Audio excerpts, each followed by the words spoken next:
ನಮಸ್ಕಾರ, ಕನ್ನಡ ಒನ್ಗೆ ಸ್ವಾಗತ. ನಾನು ಭಾಗ್ಯನಾರಾಯಣ ಬೊಗ್ಗವರಪು. ರಾಹುಲ್ ಗಾಂಧಿಯವರನ್ನು ಇನ್ನೊಂದು ವಾರದಲ್ಲಿ ಅರೆಸ್ಟ್ ಮಾಡಲಾಗುತ್ತೆ ಅನ್ನುವಂಥ ಅನುಮಾನಗಳು ದಟ್ಟವಾಗಿ ಕಾಡ್ತಾ ಇದೆ. ಯಾಕೆಂದರೆ ಗೋಧಿ ಮಾಧ್ಯಮಗಳೇ ಸ್ವಯಂ ಮುಂದೆ ಬಂದು ಇಡಿ ರೈಡ್ ಆಗುತ್ತೆ, ರಾಹುಲ್ ಗಾಂಧಿ ಮನೆ ಮೇಲೆ ಇಡಿ ರೈಡ್ ಆಗುತ್ತೆ. ಯಾವ ಕೇಸ್ನಲ್ಲಿ? ನ್ಯಾಷನಲ್ ಹೆರಾಲ್ಡ್ ಕೇಸ್ನಲ್ಲಿ ಇಡಿ ರೈಡ್ ಆಗುತ್ತೆ ಅಂತ ಸ್ಪಷ್ಟವಾಗಿ ಹೇಳ್ತಾ ಇದ್ದಾವೆ. ಗೋಧಿ ಮಾಧ್ಯಮಗಳೇ ಈ ರೀತಿಯಾದಂತಹ ಸುದ್ದಿಯನ್ನು ಹೊರಬಿಟ್ಟಿದೆ ಅಂದರೆ ಖಂಡಿತವಾಗಲೂ ಸಹ ಇಡಿ ರೈಡ್ ಆಗುವಂತಹ ಸಾಧ್ಯತೆಗಳು ಹೆಚ್ಚಿರ್ತವೆ. ಈ ಬಾರಿ ಇಡಿ ರೈಡ್ ಆದರೆ ರಾಹುಲ್ ಗಾಂಧಿಯವರನ್ನು ಬಂಧಿಸೋದು ಗ್ಯಾರಂಟಿ ಅನ್ನುವಂತಹ ಪ್ರಮೇಯ ಮೋದಿ ಸರ್ಕಾರಕ್ಕೆ ಈಗ ಬಂದಿದೆ. 2022ರಲ್ಲಿ ಸುಮಾರು 40 ಗಂಟೆಗಳ ಕಾಲ ಅವರನ್ನು ವಿಚಾರಣೆಗೆ ಒಳಪಡಿಸಲಾಗಿತ್ತು. ರಾಹುಲ್ ಗಾಂಧಿ ಅವರನ್ನು ಇದೇ ಇಡಿ, ಇದೇ ನ್ಯಾಷನಲ್ ಹೆರಾಲ್ಡ್ ಕೇಸಲ್ಲಿ 40 ಗಂಟೆಗಳಿಗಿಂತ ಹೆಚ್ಚು ಸಮಯ ಅವರನ್ನು ಗ್ರಿಲ್ ಮಾಡಿತ್ತು, ಕೂರಿಸ್ಕೊಂಡಿತ್ತು, ಪ್ರಶ್ನೆಗಳ ಮೇಲೆ ಪ್ರಶ್ನೆ ಕೇಳಿತ್ತು. ಅವರನ್ನು ಇನ್ನೇನು ಬಂಧಿಸಬಹುದೇನೋ ಅನ್ನುವಂತಹ ಸನ್ನಿವೇಶವನ್ನು ಆಗ ಸಹ ಕ್ರಿಯೇಟ್ ಮಾಡಿದರು. ಆದರೆ ಆಗ ಬಂಧನ ಮಾಡಿರಲಿಲ್ಲ. ಈ ಬಾರಿ ಯಾಕೆ ಬಂಧಿಸ್ತಾರೆ ಅನ್ನುವಂತಹ ಅನುಮಾನಗಳನ್ನು ನಮ್ಮಂಥವ್ರು ವ್ಯಕ್ತಪಡಿಸ್ತಾ ಇದ್ದೀವಿ ಅಂದರೆ ಈಗಿನ ಪರಿಸ್ಥಿತಿ ಆಗಿದೆ. ಏನಾಗಿದೆ ಈಗಿನ ಪರಿಸ್ಥಿತಿಗೆ? ಮೋದಿಯವರ ವರ್ಚಸ್ಸು ಸಂಪೂರ್ಣವಾಗಿ ಕುಸಿತದ ಹಂತದಲ್ಲಿದೆ. ಸ್ವತಃ BJP ಪಕ್ಷದಲ್ಲೇನೆ ಅಪಸ್ವರಗಳು ಎದ್ದು ಬರ್ತಾ ಇದೆ. RSS ಮೋದಿಯವರ ಮೇಲೆ ನಂಬಿಕೆಯನ್ನು ಕಳ್ಕೊಂಡಿದೆ. ಇದೇ ತಿಂಗಳು 31ನೇ ತಾರೀಕು, ಆಗಸ್ಟ್ 31ನೇ ತಾರೀಕು RSS ಕೇರಳದಲ್ಲಿ ಸಭೆ ಸೇರುತ್ತೆ. ಅಲ್ಲಿ ಏನು ಚರ್ಚೆ ಮಾಡುತ್ತೆ ಅಂದರೆ 2024ರ ಚುನಾವಣೆಗಳಲ್ಲಿ BJPಗೆ ಅಷ್ಟು ದೊಡ್ಡ ಹಿನ್ನಡೆಯಾಗಲು ಕಾರಣ ಏನು, ಯಾರು ಅನ್ನೋದ್ರ ಬಗ್ಗೆ. ಆ ಸಂದರ್ಭದಲ್ಲಿ RSS ಮತ್ತಷ್ಟು ತೀಕ್ಷ್ಣವಾಗಿ ಮೋದಿ ಪ್ಲಸ್ BJPಯ ಬಗ್ಗೆ ಹೇಳಿಕೆಗಳನ್ನು ಕೊಡಬಹುದು ಅಂತ ನಿರೀಕ್ಷಿಸಲಾಗ್ತಿದೆ. ಪ್ಲಸ್ ಮೋದಿಯವರನ್ನು ಇನ್ನು ಎಷ್ಟು ದಿನ ಮುಂದೆ ಮಾಡಿಕೊಂಡು ಚುನಾವಣೆಗಳನ್ನು ಗೆಲ್ಲಬಹುದು, ಅವರನ್ನು ಯಾವ ಸಂದರ್ಭದಲ್ಲಿ ಕೈ ಬಿಡಬೇಕು ಅನ್ನೋದ್ರ ಬಗ್ಗೆ ಒಂದು ನಿರ್ಧಾರಕ್ಕೆ ಈ ತಿಂಗಳ 31ನೇ ತಾರೀಕು ನಡೆಯೋ ಸಭೆ, ಅದು ಕೂಡ ಕೇರಳದಲ್ಲಿ ನಡೆಯುವಂತಹ RSSನ ಸಭೆ, ಒಂದು ನಿರ್ಧಾರಕ್ಕೆ ಬರಬಹುದು ಅಂತ ಮೂಲಗಳು ಹೇಳ್ತಾ ಇದ್ದಾವೆ. ಆ ಸಭೆ ಕೇವಲ RSSನವ್ರದ್ದು ಮಾತ್ರ ಅಲ್ಲ, ಆ ಸಭೆಗೆ BJPಯವರನ್ನೂ ಸಹ ಕರೆಯಲಾಗಿದೆ. ಬಂದು ರಿಪೋರ್ಟ್ ಕಾರ್ಡ್ ಕೊಡಿ, ನಿಮ್ಮ ವರದಿಯನ್ನು ಕೊಡಿ. BJP ಯಾಕೆ ಇಷ್ಟು ದೊಡ್ಡ ಹಿನ್ನಡೆಯನ್ನು ಅನುಭವಿಸೋ, ಅದರಲ್ಲೂ ವಿಶೇಷವಾಗಿ ಉತ್ತರ ಪ್ರದೇಶದಲ್ಲಿ ಯಾಕೆ ಅಂಥ ಫಲಿತಾಂಶಗಳು ಬಂತು ಅನ್ನೋದ್ರ ಬಗ್ಗೆ ಸ್ಪಷ್ಟತೆಯನ್ನು ಕೇಳ್ತಾ ಇದೆ RSS. ಆ ಒಂದು ಹಿನ್ನೆಲೆಯಲ್ಲಿ ಈಗ ದೊಡ್ಡ ಮಟ್ಟದಲ್ಲಿ ಏನಾದರೂ ಒಂದನ್ನು ಮಾಡಲೇಬೇಕಾದ ಅನಿವಾರ್ಯತೆಯಲ್ಲಿ ಮೋದಿ ಸರ್ಕಾರ ಇದೆ. ಇನ್ನೊಂದು ಕಡೆ ರಾಹುಲ್ ಗಾಂಧಿಯವರು ತಮ್ಮ ರಾಜಕೀಯ ಜೀವನದಲ್ಲಿ ಅತ್ಯಂತ ಮೆಚ್ಯೂರ್ಡ್ ಆಗಿ ಮತ್ತು ಒಂದಷ್ಟು ಸಫಲ ರೀತಿಯಲ್ಲಿ ಅಟ್ಯಾಕ್ ಮಾಡ್ತಿದ್ದಾರೆ ಮೋದಿ ಸರ್ಕಾರವನ್ನು, BJP ಸರ್ಕಾರವನ್ನು, NDA ಸರ್ಕಾರವನ್ನು. ಸೊ ಆ ದಾಳಿಯಿಂದ ತಪ್ಪಿಸಿಕೊಳ್ಳೋದಕ್ಕೆ ಸಾಧ್ಯನೇ ಆಗ್ತಿಲ್ಲ. ಇಲ್ಲಿಯವರೆಗೆ ರಾಹುಲ್ ಗಾಂಧಿ ಮಾಡೋದನ್ನು ಲೇವಡಿ ಮಾಡಿಕೊಂಡು ಓಡಾಡ್ತಿದ್ದಂತಹ BJPನೇ ಈಗ ಅದನ್ನು ಗಂಭೀರವಾಗಿ ಪರಿಗಣಿಸಲೇಬೇಕಾದಂತಹ ಅನಿವಾರ್ಯತೆಗೆ ಸಿಲುಕೊಂಡಿದೆ. ಯಾಕಂದರೆ ರಾಹುಲ್ ಗಾಂಧಿ ಮಾತುಗಳನ್ನು ಜನ ಹೆಚ್ಚು ಕೇಳ್ತಾ ಇದ್ದಾರೆ. ರಾಹುಲ್ ಗಾಂಧಿ ಏನು ಮಾತಾಡಿದ್ರು ಸಹ BJP ಹಾಕುವಂತಹ ಸುದ್ದಿಗಳು ಪ್ಲಸ್ ನರೇಂದ್ರ ಮೋದಿಯವರು ಮಾತಾಡ್ತಾ ಇರುವಂತಹ ವಿಡಿಯೋಗಳಿಗಿಂತ 5-6 ಪಟ್ಟು, ಕೆಲವು ಸಂದರ್ಭಗಳಲ್ಲಿ 10 ಪಟ್ಟು ಹೆಚ್ಚಿನ ವೀಕ್ಷಣೆಗಳನ್ನು ರಾಹುಲ್ ಗಾಂಧಿ ಭಾಷಣಗಳು ತಲುಪ್ತಾ ಇದೆ. ಹಾಗಾದರೆ ರಾಹುಲ್ ಗಾಂಧಿ ಮಾತುಗಳು ಜನರಿಗೆ ತಲುಪ್ತಾ ಇದೆ ಅನ್ನೋದು ಸ್ಪಷ್ಟ ಆಯಿತು BJPಗೆ.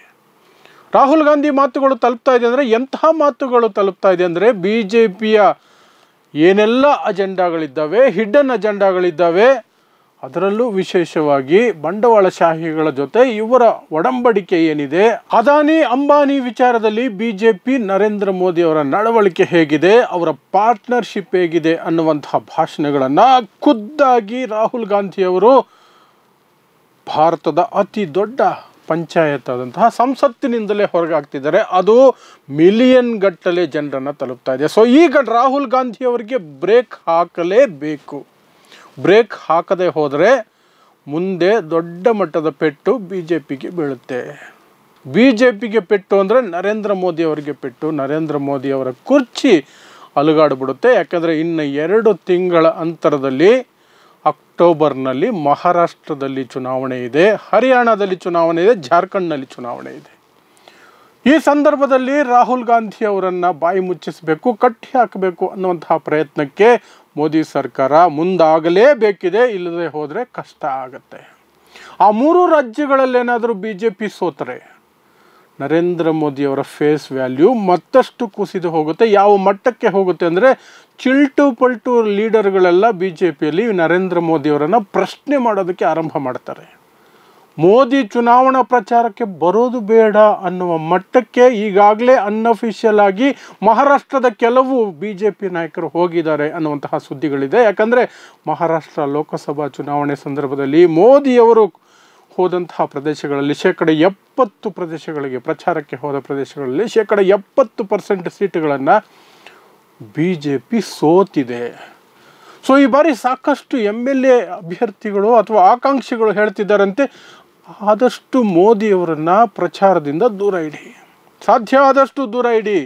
ಆದರೆ ಅದನ್ನು ಜೋರಾಗಿ ಹೇಳುವಂತಹ ಧೈರ್ಯ, ತಾಕತ್ತು, ದಮ್ಮು ಸದ್ಯಕ್ಕಂತೂ ಇವರಲ್ಲಿ ಬಂದಿಲ್ಲ. ಸೊ ಅದಕ್ಕಾಗಿ ನಾವು ಒಂದಷ್ಟು ತಡೆಯಬೇಕಾಗಿದೆ ಅನ್ನುವಂಥದ್ದು ಅವರಲ್ಲಿರುವಂತಹ ಭಯ, ಆತಂಕ. ಅದೊಂದು ಕಡೆ ಆದರೆ ಇನ್ನೊಂದು ಕಡೆ ರಾಹುಲ್ ಗಾಂಧಿ ಅವರನ್ನು ಬಂಧಿಸಬೇಕು ಅಥವಾ ಅವರನ್ನು ಯಾವುದಾದ್ರೂ ಒಂದರಲ್ಲಿ ಬಿಸಿ ಇಡಬೇಕು ಚುನಾವಣಾ ಸಂದರ್ಭದಲ್ಲಿ ಅನ್ನೋ ಉದ್ದೇಶದಿಂದ ಮಾಡೋದಕ್ಕೆ ಪ್ಲ್ಯಾನ್ ಮಾಡಿಕೊಂಡಿರುವಂತಹ ದಾಳಿಗಳೇನಿದ್ದಾವೆ ಅಥವಾ ED CBIಗಳನ್ನು ಬಳಸುವಂತಹ ತಂತ್ರಗಾರಿಕೆ ಏನಿದೆ, ಅದಕ್ಕೆ ಆಲ್ರೆಡಿ ಎಲ್ಲರ ದೇಶದ ಜನರ ಗಮನವನ್ನು ಟ್ಯೂನ್ ಮಾಡಬೇಕು ಅನ್ನೋ ಉದ್ದೇಶದಿಂದನೇ ನಿರಂತರವಾಗಿ ರಾಹುಲ್ ಗಾಂಧಿ ದೇಶ ವಿರೋಧಿ ಮಾತುಗಳನ್ನು ಹಾಡ್ತಿದ್ದಾರೆ ಅಂತ BJP ನಾಯಕರ ಮೂಲಕ ಹೇಳಿಸ್ತಿದ್ದಾರೆ. ಕಂಗನಾ ರಾಣತ್ ಅನ್ನುವಂತಹ ಅರಬೆಂದ ಮೆದುಳನ್ನು ಮುಂದೆ ಬಿಟ್ಟು ಆಕೆ ಏನು ಮಾತಾಡ್ತಿದ್ದೀನಿ ಅಂತ ಆಕೆಗೆ ಗೊತ್ತಿಲ್ಲ, ಆದರೂ ಸಹ ಏನೋ ಒಂದು ಹೇಳಿಕೆಗಳನ್ನು ಕೊಡಿಸ್ತಾ ರಾಹುಲ್ ಗಾಂಧಿ ಡ್ರಗ್ ಅಡಿಕ್ಟು, ರಾಹುಲ್ ಗಾಂಧಿ ಆ ರೀತಿ ಈ ರೀತಿ ಅಂತ ಚೈಲ್ಡಿಶ್ ಆಗಿ ಒಂದು ರೀತಿಯಾದಂತಹ ಒಂದು ಕಡೆಯಿಂದ ದಾಳಿ ಮಾಡಿಸ್ತಾ ಇದ್ದಾರೆ. ರವಿಶಂಕರ್ ಪ್ರಸಾದ್ ಅಂತವ್ರನ್ನ ಬಿಟ್ಟು ರಾಹುಲ್ ಗಾಂಧಿ ಹೇಳಿಕೆಗಳು ದೇಶದ ಸಮಗ್ರತೆಗೆ, ದೇಶದ ಒಳಿತಿಗೆ ವಿರುದ್ಧವಾದಂತಹ ಮಾತುಗಳು ಅನ್ನುವಂತಹ ಪ್ರೆಸ್ ಕಾನ್ಫರೆನ್ಸನ್ನು ಇವತ್ತು ಮಾಡಿಸಿದ್ದಾರೆ. ಸೊ ಹಾಗಾಗಿ ಇದನ್ನು ಗೋಧಿ ಮೀಡಿಯಾಗಳು ದೊಡ್ಡದಲ್ಲಿ ಚರ್ಚೆ ಮಾಡುತ್ತೆ. ಜನರ ಮನಸ್ಸಿನಲ್ಲಿ ಕನಿಷ್ಠ ಪಕ್ಷ ಒಂದಷ್ಟಾದರೂ ರಾಹುಲ್ ಗಾಂಧಿ ಸರಿ ಇಲ್ಲ, ರಾಹುಲ್ ಗಾಂಧಿ ಮಾಡ್ತಿರೋದು ದೇಶಕ್ಕೆ ಕಂಟಕವಾಗ್ತಿದೆ ಅನ್ನುವಂತಹ ಭಾವನೆಯನ್ನು ಮೂಡಿಸೋದಕ್ಕೆ ಪ್ರಯತ್ನಗಳನ್ನು ಮಾಡ್ತಿದ್ದಾರೆ. ಗೋಧಿ ಮಾಧ್ಯಮಗಳ ಮೂಲಕ ಅದು ತಲುಪುತ್ತೆ ಜನರಿಗೆ ಅನ್ನುವಂಥದ್ದು ಇವರ ಒಂದು ನಂಬಿಕೆ. ಅದು ಆಲ್ಮೋಸ್ಟ್ ಸತ್ಯ ಕೂಡ ಹೌದು. ಯಾಕಂದರೆ ಗೋಧಿ ಮಾಧ್ಯಮಗಳು ಮಾರಿಕೊಂಡಿದ್ದಾವೆ BJPಗೆ, ನರೇಂದ್ರ ಮೋದಿಗೆ.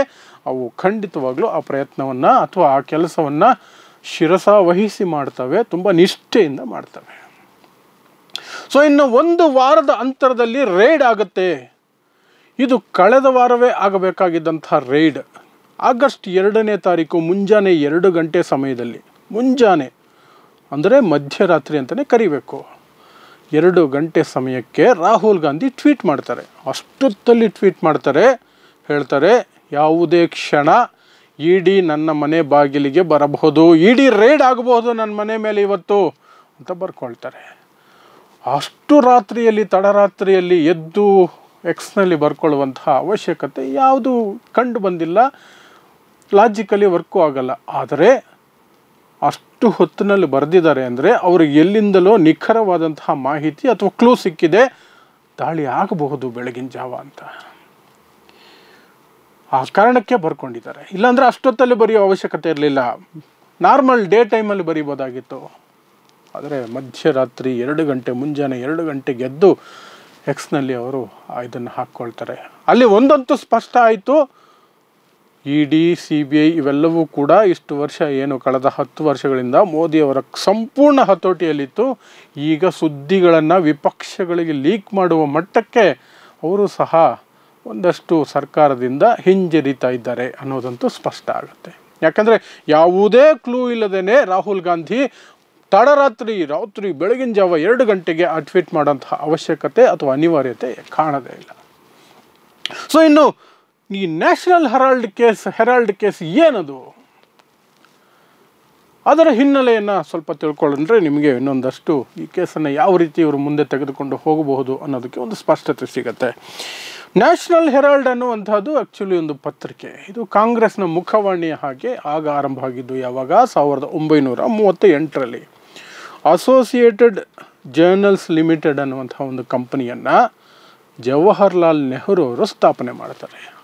ಆ ಒಂದು ಕಂಪನಿಯ ಮೂಲಕ ನ್ಯಾಷನಲ್ ಹೆರಾಲ್ಡ್ ಅನ್ನುವಂತಹ ಪತ್ರಿಕೆ ಪ್ರಕಟಣೆ ಆರಂಭಿಸುತ್ತೆ. ಅದು ಕಾಂಗ್ರೆಸ್ ಪಕ್ಷದ ಮುಖವಾಣಿ, ಸ್ವಾತಂತ್ರ್ಯ ಹೋರಾಟದ ಸುದ್ದಿಗಳು, ಕಾಂಗ್ರೆಸ್ ಪಕ್ಷದ ಸುದ್ದಿಗಳು, ಇಡೀ ದೇಶದ ಕಾಂಗ್ರೆಸ್ ಪಕ್ಷ ಏನು ಹೇಳಬೇಕು ಅಂದ್ಕೊಂಡಿದೆಯೋ ಆ ಎಲ್ಲ ದೇಶದ ಸುದ್ದಿಗಳನ್ನು ಅಲ್ಲಿ ಪ್ರಕಟ ಮಾಡ್ತಾಯಿದ್ರು.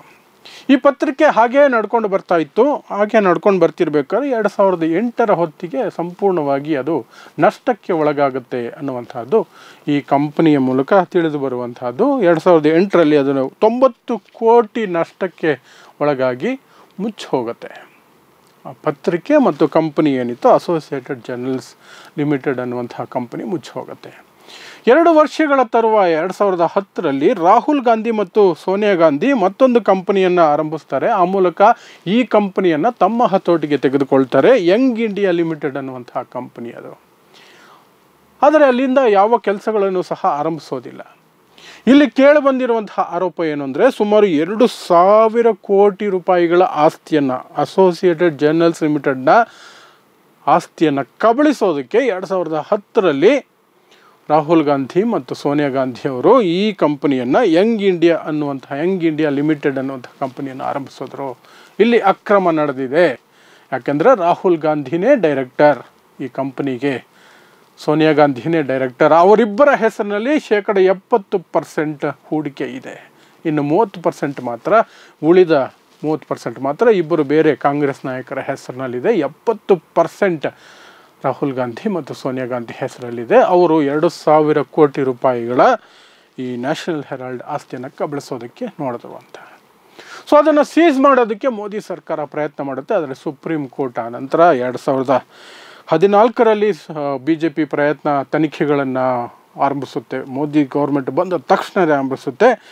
ಅದು 2019 ಸಮಯದಲ್ಲಿ ಅದನ್ನು ಸೀಸ್ ಮಾಡಬೇಕು ಆ ಪ್ರಾಪರ್ಟಿಯನ್ನು ಅಂತ ಮೋದಿ ಸರ್ಕಾರ ಮುಂದಾಗುತ್ತೆ. ಆದರೆ ಆ ನಂತರ 2022ರ ಸಮಯಕ್ಕೆ ಅದಕ್ಕೆ ಸುಪ್ರೀಂ ಕೋರ್ಟ್ ತಡೆಯಾಜ್ಞೆಯನ್ನು ಕೊಡುತ್ತೆ. ಈ ಕೇಸನ್ನು ಸಂಪೂರ್ಣವಾಗಿ ನಾವು ಕೇಳಿಸ್ಕೊಂಡು ತೀರ್ಪು ಕೊಡೋವರೆಗೂ ಯಥಾಸ್ಥಿತಿಯನ್ನು ಕಾಪಾಡಿ ಅನ್ನುವಂಥ ಬರುತ್ತೆ. ಆ ಸಂದರ್ಭದಲ್ಲೇ ರಾಹುಲ್ ಗಾಂಧಿ ಅವರನ್ನು ಗಂಟೆಗಟ್ಟಲೆ ದಿನಗಟ್ಟಲೆ ಕರೆದು ಅವರನ್ನು ಡ್ರಿಲ್ ಮಾಡಲಾಯಿತು. ಪ್ರಶ್ನೆಗಳ ಮೇಲೆ ಪ್ರಶ್ನೆ ಕೇಳಲಾಯಿತು.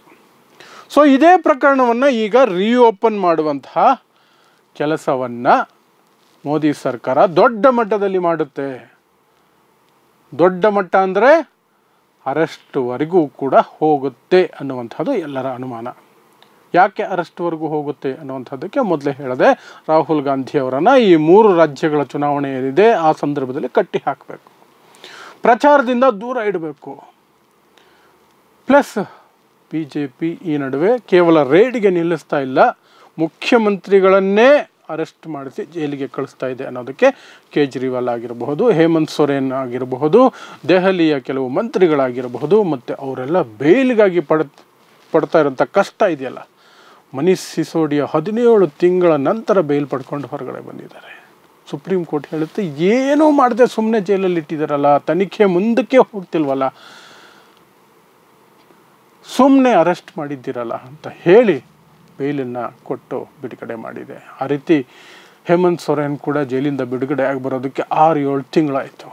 ಕೇಜ್ರಿವಾಲ್ ಸುಮಾರು 6 ತಿಂಗಳಿಂದ ಒಳಗಿದ್ದಾರೆ. ಅವರಿಗೆ ಬೇಲ್ ಸಿಗುವಂತಹ ಸಾಧ್ಯತೆಗಳು ಕಾಣ್ತಾನೆ ಇಲ್ಲ. ಇಡೀ ಕೇಸಲ್ಲೇ ಬೇಲ್ ಕೊಟ್ಟಿದೆ ಕೋರ್ಟ್, ಆದರೆ CBI ಕೇಸಲ್ಲಿ ಅವರನ್ನು ಬಂಧಿಸಿ ಒಳಗಿಟ್ಟಿದ್ದಾರೆ. ಒಂದು ಕೇಸಲ್ಲಿ ಹೊರಗಡೆ ಬರುವಂತಹ ಸಾಧ್ಯತೆಗಳು ಸಿಕ್ಕಾಗ ಇನ್ನೊಂದು ಕೇಸಲ್ಲಿ ಒಳಗಡೆ ಹಾಕೋದಂಥದ್ದು. ಸೊ ಈ ಮನಸ್ಥಿತಿಯಲ್ಲಿರುವಂತಹ BJP ಮತ್ತು ನರೇಂದ್ರ ಮೋದಿ, ಅಮಿತ್ ಶಾ ರಾಹುಲ್ ಗಾಂಧಿ ಅವರ ಮೇಲೆ ಈ ಬಾರಿ ದಾಳಿ ಮಾಡಿದ್ರೆ ಅದು ದೊಡ್ಡ ಮಟ್ಟದಲ್ಲಿ ಇರುತ್ತೆ ಅನ್ನೋದು ಇದೆಲ್ಲವೂ ಕೂಡ ನಮಗೆ ಆಧಾರವಾಗಿ ಸಿಗುತ್ತೆ. ಸೊ ನೋಡೋಣ, ಇನ್ನು 1 ವಾರ 10 ದಿನಗಳ ಅಂತರದಲ್ಲಿ ದೊಡ್ಡ ದಾಳಿಯೊಂದು ನಡೆಯುತ್ತೆ, ED ದಾಳಿ ನಡೆಯುತ್ತೆ. ಆ ಸಂದರ್ಭದಲ್ಲಿ ರಾಹುಲ್ ಗಾಂಧಿ ಅವರ ಬಂಧನ ಆಗುತ್ತೆ ಅನ್ನುವಂತಹ ಸುದ್ದಿಗಳು ಏನು ಬರ್ತಿದ್ದಾವೆ ಅಥವಾ ಆ ರೀತಿಯಾದಂತಹ ಸೂಚನೆಗಳೇನು ಬರ್ತಿದ್ದಾವೆ ಮೂಲಗಳಿಂದ, ಅದು ಎಷ್ಟರ ಮಟ್ಟಿಗೆ ನಿಜವಾಗುತ್ತೆ ಅನ್ನೋದು ನಮಗಿನ್ನೊಂದು ವಾರ 10 ದಿನದಲ್ಲಿ ಸ್ಪಷ್ಟ ಆಗುತ್ತೆ. ನೋಡ್ತಾ ಇರಿ ಸಮಾಜಕ್ಕಾಗಿ ಕನ್ನಡ ಒನ್ ನ್ಯೂಸ್. ನಮಸ್ಕಾರ.